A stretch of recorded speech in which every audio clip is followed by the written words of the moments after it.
ये कहानी गौतम बुद्ध की सहनशीलता और करुणा को और अधिक गहराई से समझने का एक माध्यम है। एक बार बुद्ध अपने शिष्यों के साथ एक गांव में पहुंचे जहां लोग उनके उपदेश सुनने के लिए बड़ी संख्या में आए थे। उनकी करुणा, शांत स्वभाव और शिक्षा का प्रभाव लोगों पर गहरा पड़ रहा था। लेकिन उसी गांव में एक व्यक्ति था जिसे बुद्ध और उनकी शिक्षाओं से गहरी असहमति थी। वह व्यक्ति बुद्ध से चिढ़ा हुआ था और उनसे द्वेष रखता था। उस व्यक्ति ने तय किया कि वह बुद्ध का अपमान करेगा और उन्हें नीचा दिखाएगा। वह बुद्ध के पास आया, उनके सामने खड़ा हुआ और बिना कुछ कहे बुद्ध के चेहरे पर थूक दिया। बुद्ध ने उसे ध्यान से देखा, लेकिन उनके चेहरे पर कोई क्रोध या नाराजगी का भाव नहीं आया। उन्होंने कोई प्रतिक्रिया नहीं दी। वे शांत और स्थिर बने रहे। उनके चेहरे पर बस एक हल्की मुस्कान थी और उनकी आंखों में एक दयालु चमक थी। ये देखकर वह व्यक्ति हैरान रह गया। उसे लगा था कि बुद्ध क्रोधित होंगे या फिर उसे कोई कठोर जवाब देंगे, लेकिन बुद्ध के धैर्य और शांति को देखकर वह अचंभित रह गया। उसकी अपेक्षाएं टूट गईं और उसे अपनी करनी पर तुरंत पछतावा होने लगा।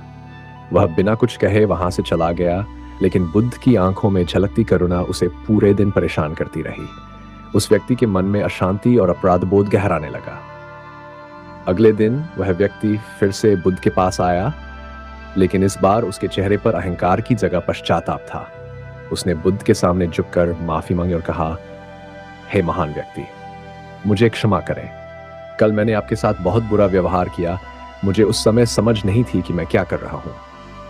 बुद्ध ने मुस्कुराते हुए उत्तर दिया, कल जो व्यक्ति मेरे सामने खड़ा था वह अब यहां नहीं है, और आज तुम जो मेरे सामने खड़े हो वह व्यक्ति कल का नहीं है।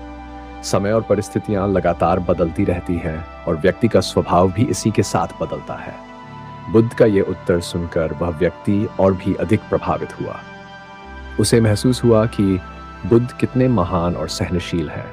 उन्होंने न केवल उसका अपमान सहा, बल्कि उसे समझने और क्षमा करने का एक अवसर भी दिया। इस घटना के बाद वह व्यक्ति बुद्ध का अनुयायी बन गया और उनके साथ शिक्षा लेने लगा।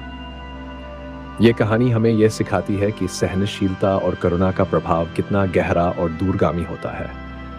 जब हम नकारात्मकता का जवाब सकारात्मकता और धैर्य से देते हैं, तो ये दूसरों को अपनी गलतियों का एहसास कराने और उन्हें बदलने का मौका देता है।